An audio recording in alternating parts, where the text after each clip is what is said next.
हम लोग कर रहे थे रेक्टिफायर, हाफ वेव रेक्टिफायर का इफिशियंसी फाइंड कर रहे थे, ठीक है। तो इफिशियंसी में हाफ वेव रेक्टिफायर का, कोई भी रेक्टिफायर का इफिशियंसी जो था डिफाइन था कैसे, एटा जो PDC बाई PAC। PDC को आउटपुट पावर भी बोलते हैं, आउटपुट DC पावर, और PAC को input AC power.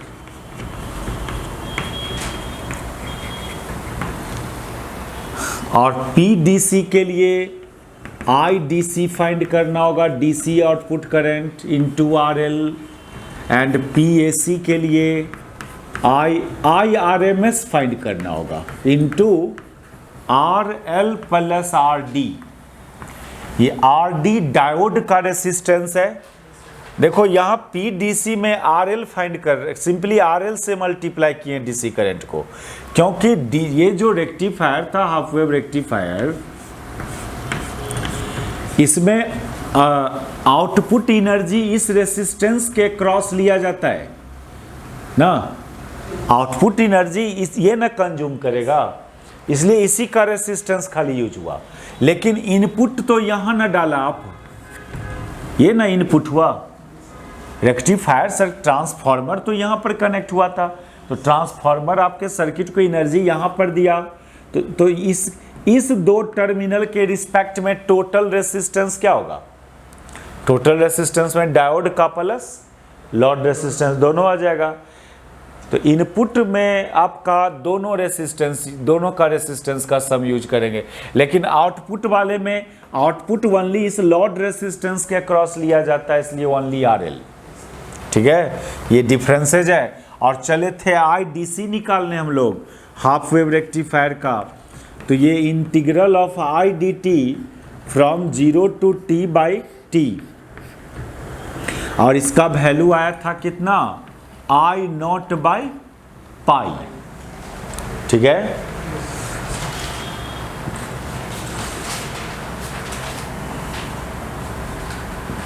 I not by pi हो गया। अब हम लोग निकालेंगे IAC यानी IRMS, नहीं हुआ, यहाँ तक हो गया था ना, हाँ। देखो नाउ फाइंड IRMS।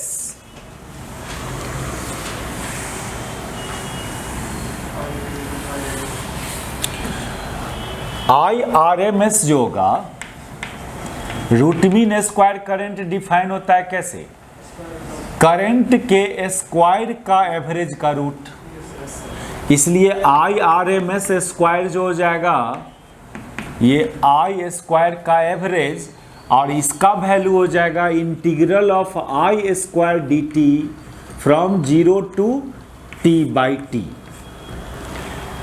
ये किसका एवरेज हुआ, करंट के स्क्वायर का एवरेज, करंट का स्क्वायर का average from 0 to T, capital T। लेकिन आप इसको, इस लिमिट को तोड़ेंगे इस लिमिट को, एक बार T बाई 2 के लिए लोगे इसको, और फिर T बाई 2 से T तक के लिए लोगे, क्योंकि जो हाफ वेव रेक्टिफायर में करंट है वो only first half time period तक ही वो करंट एग्जिस्ट करता है हाफ वेव रेक्टिफायर में।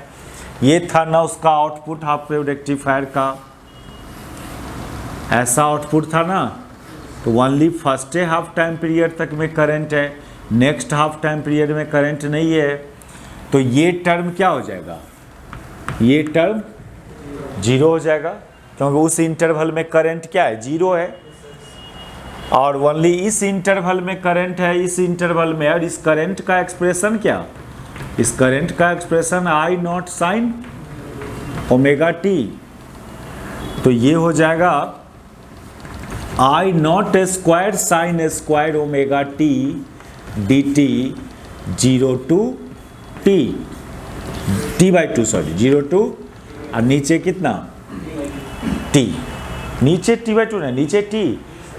पीरियड क्या है, टाइम पीरियड क्या है यहाँ, 0 टू T है टाइम पीरियड, टाइम पीरियड किसको बोलते हैं? वो टाइम इंटरवल जितना देर के बाद फिर से वो जो वेव फॉर्म का शेप है वो रिपीट करे। नहीं तो t बराबर 0 पर जैसा शेप है वैसा ही शेप फिर कितना देर के बाद आ रहा है? t टाइम के बाद आ रहा है, इसलिए पीरियड यहाँ का t हुआ, कैपिटल T हुआ। और ये हुआ। अब इसको फिर इंटीग्रेट करोगे I नॉट स्क्वायर बाई 4 आएगा। ये I नॉट स्क्वायर बाई 4 आएगा।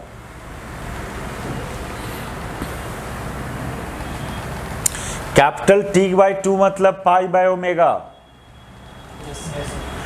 सब लिमिट डालने पर इतना आता है।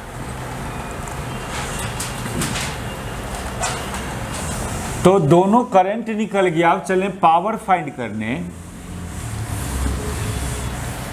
इसलिए पावर जो हो जाएगा, सॉरी इफिशियंसी, या पहले पावर निकाल लीजिए। इसलिए पीडीसी था आईडीसी का होल स्क्वायर इंटू आरएल, और आईडीसी निकला था कितना? आई नॉट बाई पाई निकला था, ये हो गया पीडीसी। और PAC I R M S square into R L plus R D diode का रेसिस्टेंस है, forward resistance of diode. Backward क्यों, रिवर्स वाला क्यों नहीं?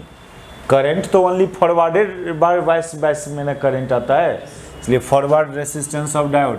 और ये आया है I naught square by 4, I naught square by 4 into R L plus R D. इस दोनों को डिवाइड कीजिए तो इफिशियंसी आएगा।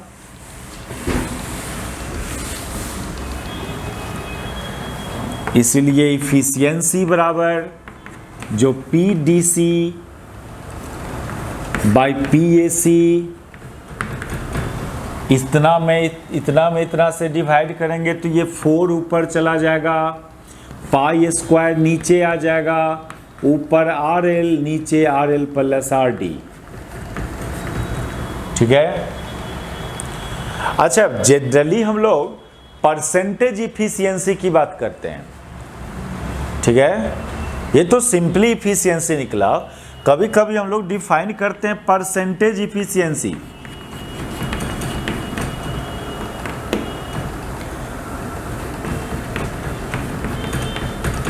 परसेंटेज इफिशियंसी के लिए क्या करना? इसी में 100 से मल्टीप्लाई कर देना। तो ये 4 by pi square R L by are L plus R D into 100।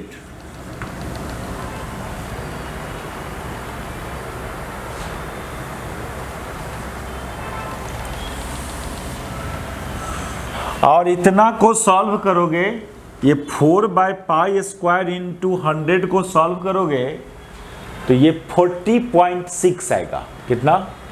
उसके आसपास आएगा। दैट इज ये 40.6 R L by are L plus R D. इतना क्या परसेंट बोलेंगे ना, इतना परसेंट रीड किया जाएगा are L plus R D. तो ये इतना परसेंट। लेकिन इसको थोड़ा सा देखो ऐसे करते हैं हम लोग यहाँ पर कि ये जो 40.6 इसको ना ऐसे लिख सकते हो, 1 plus R D by R L लिख सकते हो इसको ना, इतना परसेंट आर एल से डिवाइड कर दिए। और ये आर डी तो फॉरवर्ड रेसिस्टेंस ऑफ डायोड है, इसको बोलेंगे फॉरवर्ड रेसिस्टेंस ऑफ डायोड।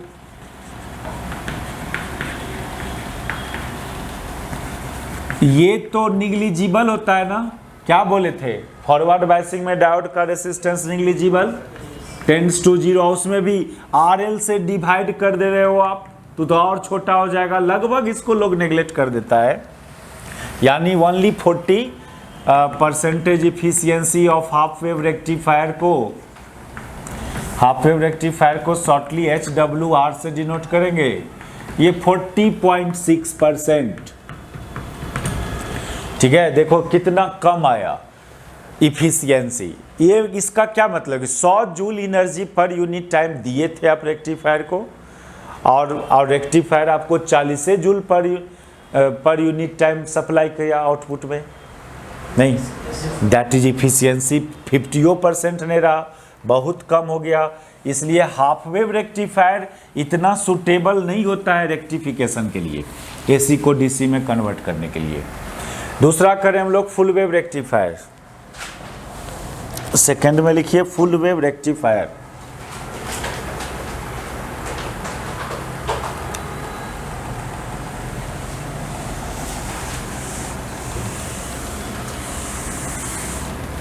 देखिए करना क्या है, आई डीसी फाइंड करना और आई एसी फाइंड करना।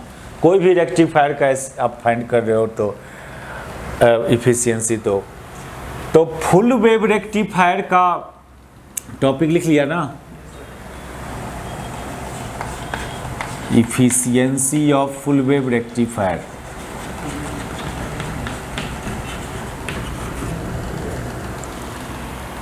फुल वेव रेक्टिफायर का आउटपुट करंट किस मॉडल का, इस मॉडल का ना, ऐसा ना, ठीक है। यहां पर बोले टाइम पीरियड कितना, यहां का टाइम पीरियड T/2 नहीं, T/2 टाइम के बाद ना शेप रिपीट हो रहा है।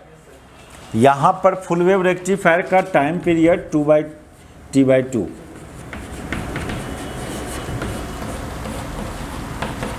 ऑफ फुल वेव रेक्टिफायर, और current I equal to I0 sine omega T, दोनों इंटरवल में यही करंट ना, दोनों इंटरवल में यही करंट आएगा, इतने ही आएगा।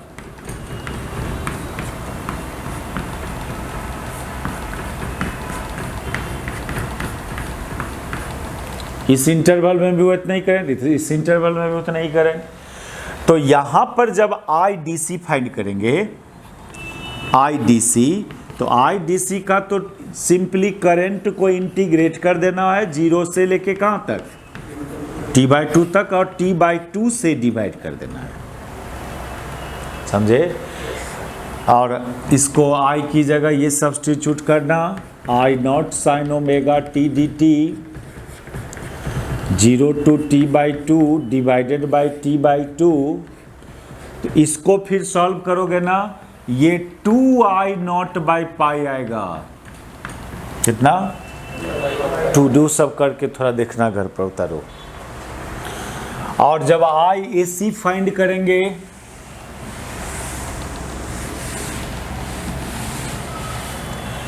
इसमें IAC निकालने जाओगे, IAC मतलब IRMS ना, तो वो किसके बराबर था, I स्क्वायर एवरेज का रूट, दैट इज IRMS का स्क्वायर करेंगे तो I स्क्वायर का एवरेज, और इसका फॉर्मूला होता है कितना, I स्क्वायर का एवरेज निकाल रहे हैं तो I स्क्वायर dt करेंगे 0 to कौन टाइम, T/2, इसका टाइम पीरियड T/2 है यहाँ, बाई T/2।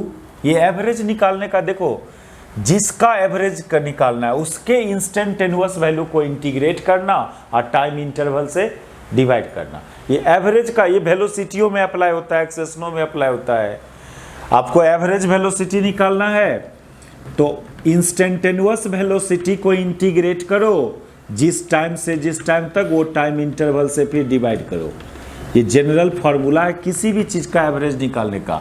आपको वेलोसिटी के स्क्वायर का एवरेज निकालना है तो यहाँ भी स्क्वायर कर दोगे, वेलोसिटी के क्यूब का एवरेज निकालना है, यहाँ क्यूब कर दोगे। ये general expression to find average value of anything. और फिर आई की जगह वो सब सब्स्टिट्यूशन करेंगे, I0 square sine square omega T dt integral 0 to T/2 divided by T/2। और इसको जब सॉल्व करोगे ना तो ये आएगा आपको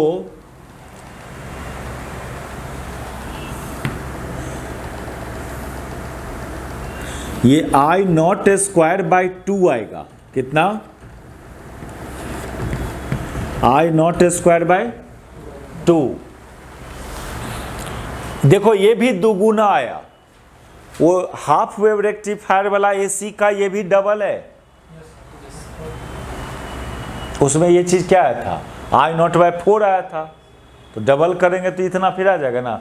यानी दोनों चीज डबल हो रहा है, डीसी भी डबल हो रहा है यहाँ पर फुल वेव में, और एसी वाला भी डबल हो रहा है, पावरों डबल होता है। देखिए कैसे पावर, और ये इफिशियंसी भी डबल हो जाता है, सब कुछ इसका डबल हो जाता है। इसका एफिशिएंसी 80 पॉइंट समथिंग % आता है, तो जस्ट उसका डबल। तो ये हो गया, इसीलिए PDC एंड PAC निकालेंगे इसका, फिर उसको डिवाइड करेंगे, मिटावे ना।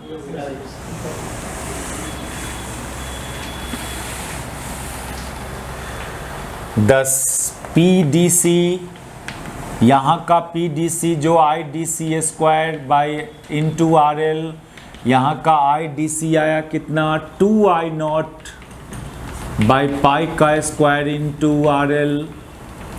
यहाँ पर PAC ये IRMS square by into RL plus RD, और IRMS आया कितना I not by I naught square by 2 into RL plus RD। इसको डिवाइड करोगे एटा के लिए, PDC by PAC that is, ये हो जाएगा कितना, डायरेक्ट लिख दें इसको डिवाइड करने से क्या मिलेगा। सो ये 4 और ये भी 2 ऊपर आएगा, that is 8 I naught square by pi square into RL by RL plus RD। इसमें से क्या करें ना, अच्छा परसेंटेज इफिशियंसी की यदि बात करोगे, परसेंटेज इफिशियंसी, इसको 100 से मल्टीप्लाई करेंगे इसको, तो 8 I naught square by pi square into RL by RL plus RD into 100,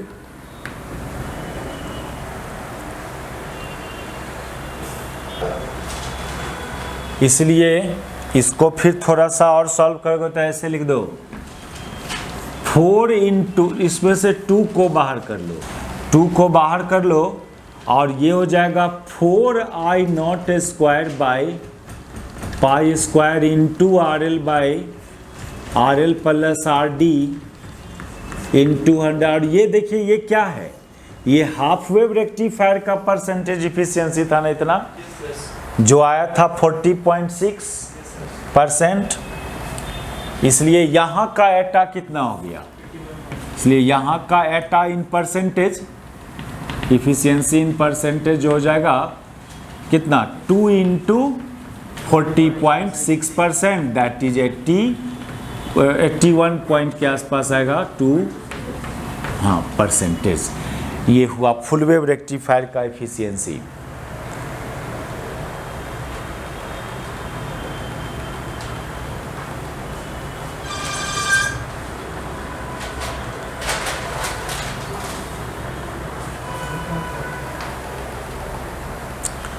हो गया, तो जस्ट डबल आ रहा है एफिशिएंसी फुल वेव रेक्टिफायर का। तो full wave rectifier is more suitable to rectify AC to DC, इसमें एनर्जी लॉस बहुत कम हो रहा है। चले एक टर्म हम लोग डिफाइन करेंगे यहाँ, ripple factor, ripple and ripple factor लिखो टॉपिक में, रिपल एंड रिपल फैक्टर।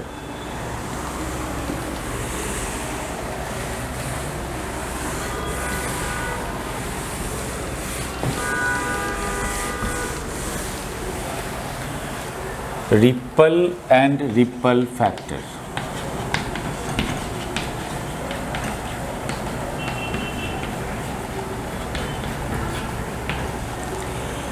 देखिए जो करंट होता है रेक्टिफायर सर्किट में वो पल्सेटिंग डीसी होता है, उसमें एसी कंपोनेंट भी होता है और डीसी कंपोनेंट भी होता है। इस तरह के करंट को पल्सेटिंग डीसी बोलते हैं। तो जो एसी कंपोनेंट है ना उसी को रिपल बोलते हैं। एसी कंपोनेंट वाले को रिपल लिखो। The current in rectifier circuit, कोई भी रेक्टिफायर हो, current in rectifier circuit is pulsating DC,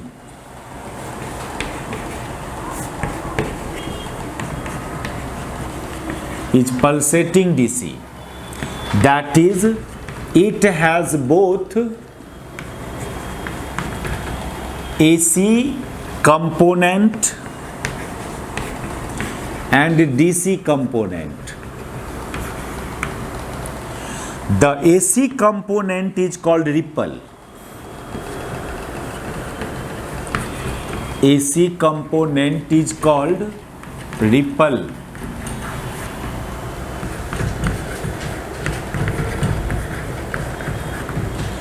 AC component को रिपल बोलते हैं। तो अब कितना एसी कंपोनेंट है उसमें, डीसी कंपोनेंट कम अमाउंट में, एसी कंपोनेंट ज़्यादा अमाउंट में, कौन कम अमाउंट में ज़्यादा अमाउंट में है, इसी को एनालाइज करने के लिए एक फैक्टर डिफाइन करते हैं हम लोग, रिपल फैक्टर। कौन कंपोनेंट का अमाउंट ज़्यादा है उस नेट करंट में। Hence we define ripple factor.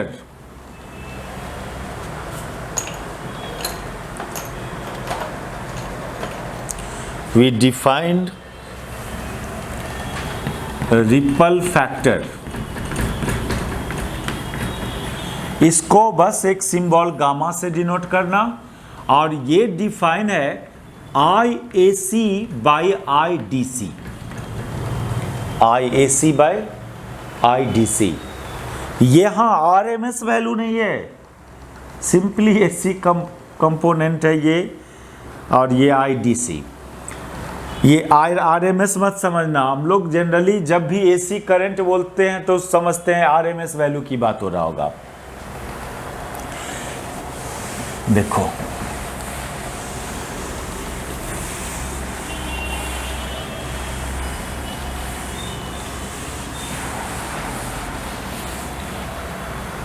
ये IAC कैसे निकलेगा, तो एक बात समझिए यहाँ, IRMS जो होता है ना, IRMS स्क्वायर, ये होता है actually IDC square plus IAC square. IRMS square बराबर IDC square plus IAC square. तो इसको अंदर ले जा रहे हो तो स्क्वायर, और फिर इसमें और इसमें इंडिविजुअली डिवाइड करोगे तो इतना आ जाएगा गामा का वैल्यू।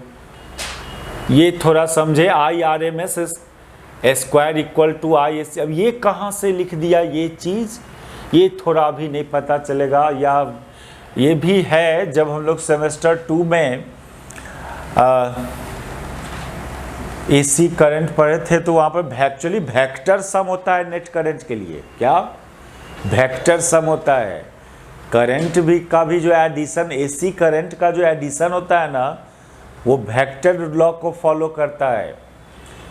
हम लोग जे ऑपरेटर मेथड पढ़े थे सेमेस्टर 2 में, vector method to find net current, याद करना, जे ऑपरेटर मेथड। चलो ये एक जनरल रिलेशन हुआ रिपल फैक्टर के लिए। अब इसी को half wave rectifier and full wave rectifier के लिए यूज करो।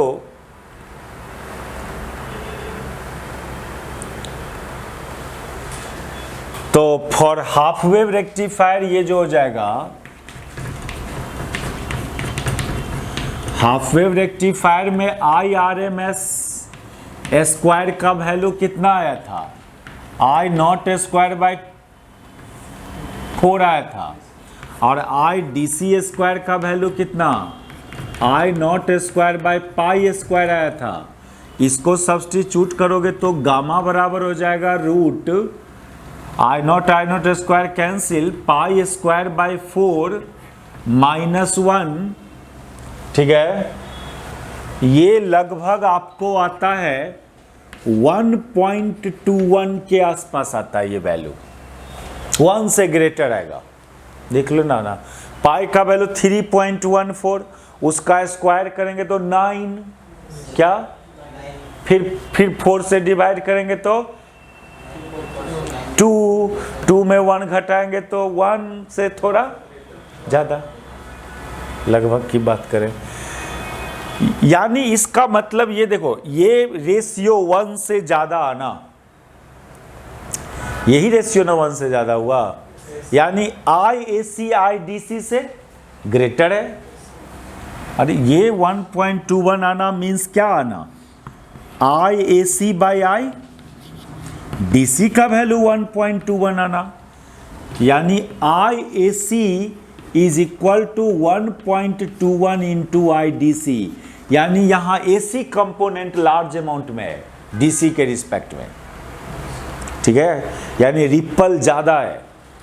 हाफ वेव रेक्टिफायर का जो DC है उसमें रिपल ज़्यादा है, AC कंपोनेंट ज़्यादा है, तो वो DC उतना स्मूथ DC नहीं हुआ। उतारिए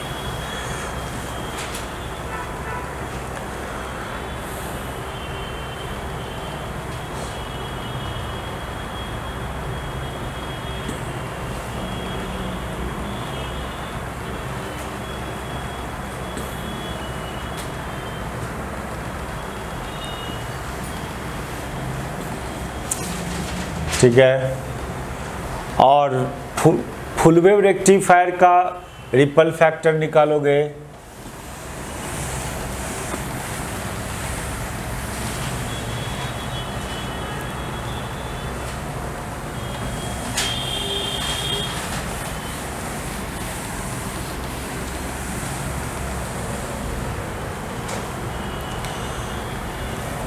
फॉर फुल वेव रेक्टिफायर इसके लिए कौन वैल्यू क्या क्या था, IRMS का वैल्यू आया था कितना, I0 स्क्वायर बाई 2, और IDC स्क्वायर का वैल्यू आया था 2I0 square by pi square.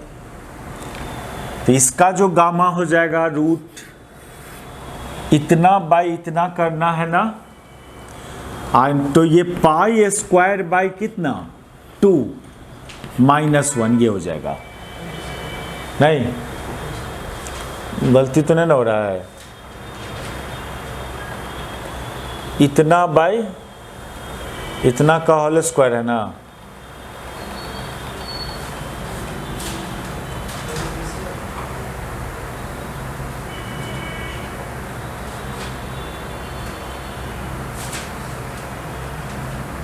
अरे ये 2 भी तो 2 कट जाएगा ना, ये ठीक है ना, ये लिखे हम ठीक है, ये IDC इतना ही था ना, IDC का स्क्वायर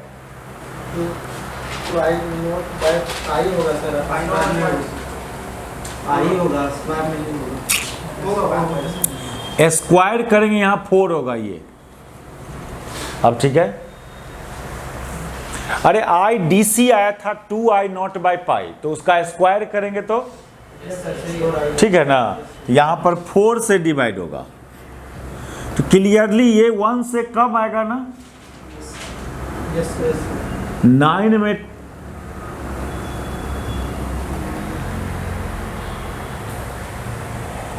सॉरी ये भी 2 तो नीचे आएगा ना, 8 आएगा नीचे, इसमें इससे डिवाइड कर रहे हैं ना, देखो ना, ठीक है, फॉर्मूला याद आ रहा है ना, IRMS square by IDC square, तो IRMS square divided by IDC square इतने ही आएगा ना, यानी I इतना पाई स्क्वायर बाय 8 आया, पाई स्क्वायर का वैल्यू लगभग 9 पॉइंट समथिंग बाय 8 नहीं, यानी 1 पॉइंट समथिंग होगा या पॉइंट में होगा कुछ, क्लियरली ये वैल्यू 1 से देखना ना, एग्जैक्टली सॉल्व करके 1 से ये कम आता है, यानी इसमें AC कंपोनेंट कम है फुल वेव रेक्टिफायर का DC में, तो ये ज़्यादा बेहतर हुआ जिसमें AC कंपोनेंट मोर स्मूथ DC देगा ये। दस फुल वेव रेक्टिफायर गिव्स मोर स्मूथ DC